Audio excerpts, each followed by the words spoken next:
Hey everyone, welcome to different classes. आज हम लोग करने वाले हैं वन एवं वन जीव संसाधन का जो बच गया था दोस्तों। वो बचा था हम लोग का क्या बचा था, अति लघु उत्तरीय प्रश्न। ठीक है, ऑब्जेक्टिव क्वेश्चन हम लोगों ने कर लिया था।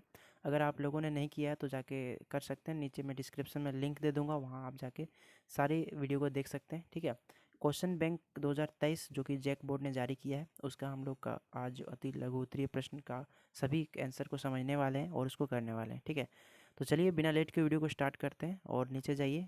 फर्स्ट वीडियो का नहीं देखा यानी संसाधन एवं विकास का जितने भी क्वेश्चंस हैं सभी का वीडियो बन चुका है, वहाँ नीचे जाके आप देख सकते हैं। ठीक है, तो फिलहाल अभी हम लोग करते हैं जो वन एवं वन जी संसाधन का अति लघु उत्तरीय प्रश्न है उसका आंसर। ठीक है, तो समझते हैं। देखिए, पहला जो क्वेश्चन है वो है जैव विविधता क्या है। तो जैव विविधता क्या है दोस्तों? जीवों की विविधता को ही हम लोग जैव विविधता कहते हैं। ठीक है, मानव एक प्राणी है। मानव इतने बड़े क्षेत्र में पाए जाते हैं, हमारी दुनिया में मानव है। मानव का बहुत ही अलग अलग प्रजातियां पाई जाती है, बहुत ही विविधता होती है। उसी को हम लोग क्या बोलते हैं? मानव जैव विविधता। ओके, तो इसका जैव विविधता उसी को बोलते हैं। ठीक है, अब देखते हैं इसको लिखा कैसे है। देखिए, वन्य जीव और कृषि फसलों में जो इतनी विविधता पाई जाती है उसे क्या बोलते हैं? जैव विविधता कहते हैं। देखिए, वही लिखा है, इसको घुमा फिरा के थोड़ा सा अलग लिखा है कि वन्य जीव और कृषि फसलों में जो इतनी विविधता पाई जाती है, इतने तरह तरह के लोग पाए जाते हैं, इतने तरह तरह के कृषि पाए जाते हैं, यही जो विविधता है उसी को हम लोग क्या बोलेंगे? जैव विविधता बोलेंगे। ठीक है, चलिए नेक्स्ट क्वेश्चन के चलते हैं। आरक्षित वन क्या है? ठीक है, ये आरक्षित वन क्या है इसको पहले समझते हैं। देखिए, आरक्षित आरक्षित वन वे वन होते हैं। ठीक है, वे वह जिन्हें इमारती लकड़ी अथवा वन उत्पादों को प्राप्त करने के लिए अस्थायी रूप से सुरक्षित रखा जाता है तथा जिसमें पशुओं को चराने तथा खेती करने की अनुमति नहीं होती है, उसे आरक्षित वन कहा जाता है। ठीक है, वो आरक्षित कर दिया है। उन जंगलों में ना ही कोई जा सकता है ना, क्योंकि वो जो सरकार जो है, गवर्नमेंट जो है, उस जंगल को क्या किया है? उस जंगल को रोकथाम कर दिया, उसको रोक दिया है कि इस जंगल में कोई नहीं आ जा सकता है, क्योंकि ये जो है सो स्थायी रूप से सुरक्षित है। ठीक है, तो उसे हम लोग क्या बोलेंगे? उसे बोलेंगे हम लोग आरक्षित वन। ठीक है, नेक्स्ट क्वेश्चन के चलते हैं। राष्ट्रीय उद्यान क्या है? तो राष्ट्रीय उद्यान क्या है दोस्तों? तो राष्ट्रीय उद्यान वे सारे सुरक्षित क्षेत्र जहाँ प्राकृतिक वनस्पति, प्राकृतिक सुंदरता तथा वन्य प्राणियों को सुरक्षित रखा जाता है, राष्ट्रीय उद्यान कहलाता है। ठीक है, जैसे झारखंड में भी है Betla national park, Betla national park है ना, और भी बहुत सारे राष्ट्रीय उद्यान है। जैसे भारत में बहुत सारे राष्ट्रीय उद्यान है जहाँ पर क्या किया जाता है, जहाँ पर प्राकृतिक सुंदरता तथा वन्य प्राणियों को सुरक्षित रखा जाता है। ठीक है, पार्क, बड़े बड़े पार्क में है ना, जहाँ पर शेर, बड़े बड़े बाघ को रखा जाता है ना, उसको सुरक्षित करके रखा जाता है, उसे हम लोग क्या बोलते हैं? राष्ट्रीय उद्यान। ठीक है, नेक्स्ट क्वेश्चन की चलते हैं।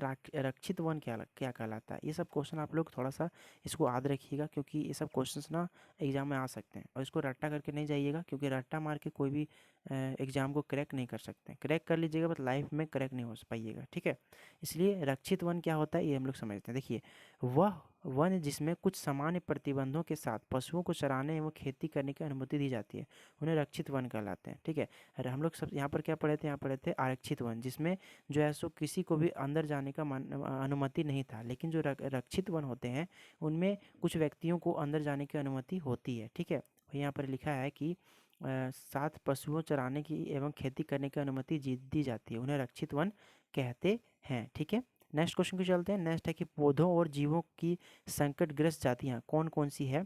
उदाहरण लिखें। मतलब कि पौधों और जीवों की जो संकटग्रस्त जातियां हैं उनको कौन कौन सी है लिखना है, उसका नाम लिखना है। ठीक है, उदाहरण लिखना है, एग्जाम्पल्स लिखना है। ठीक है, तो जो संकटग्रस्त जातियों में शामिल है ना, वो है आपका पौधों जीवों के संकटग्रस्त वे जातियाँ हैं जिनकी लुप्त होने का खतरा है।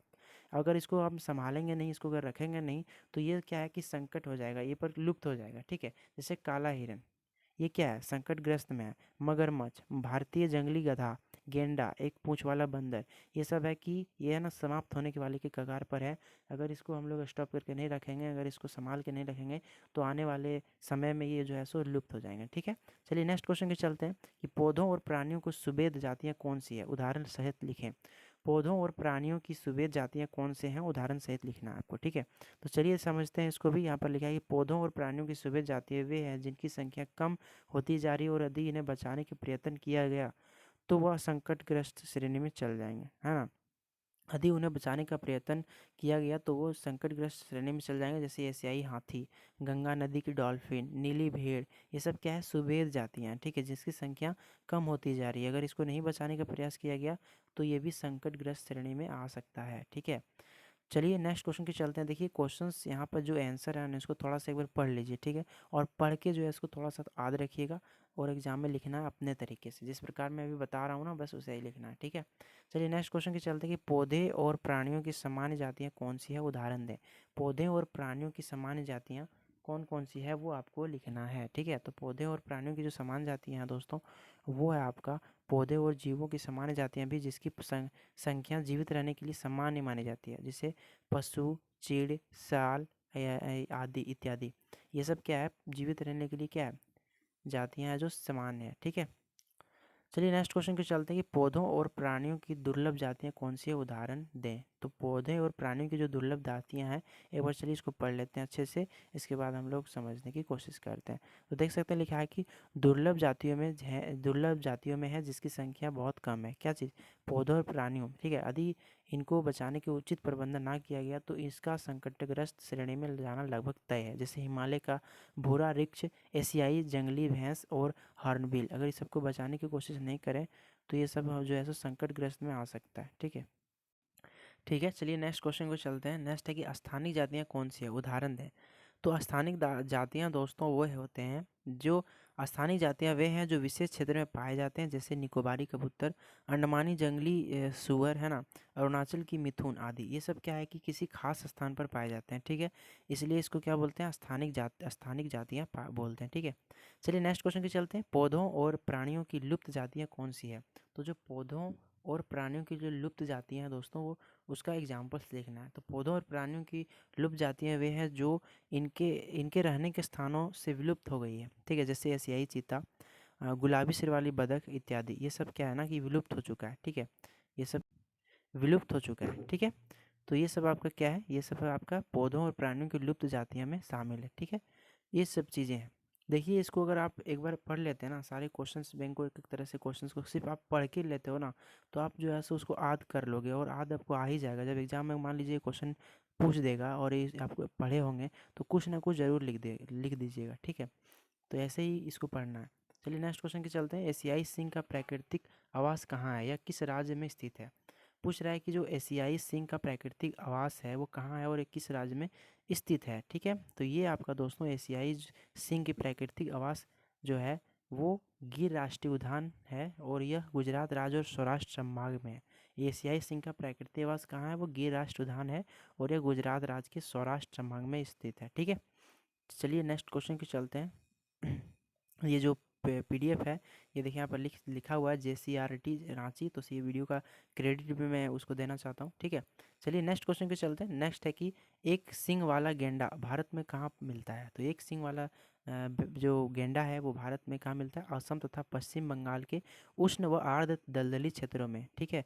ये जो है आपका कहाँ पाया जाता है, ये पाया जाता है असम और तथा पश्चिमी बंगाल के उष्ण व आर्द्र दलदली क्षेत्रों में पाया जाता है और असम में।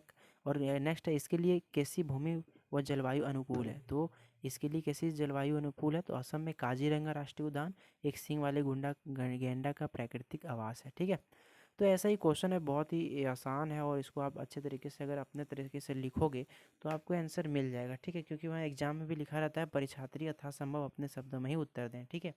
चलिए नेक्स्ट है कि पारितंत्र की परिभाषा परिभाषित कीजिए।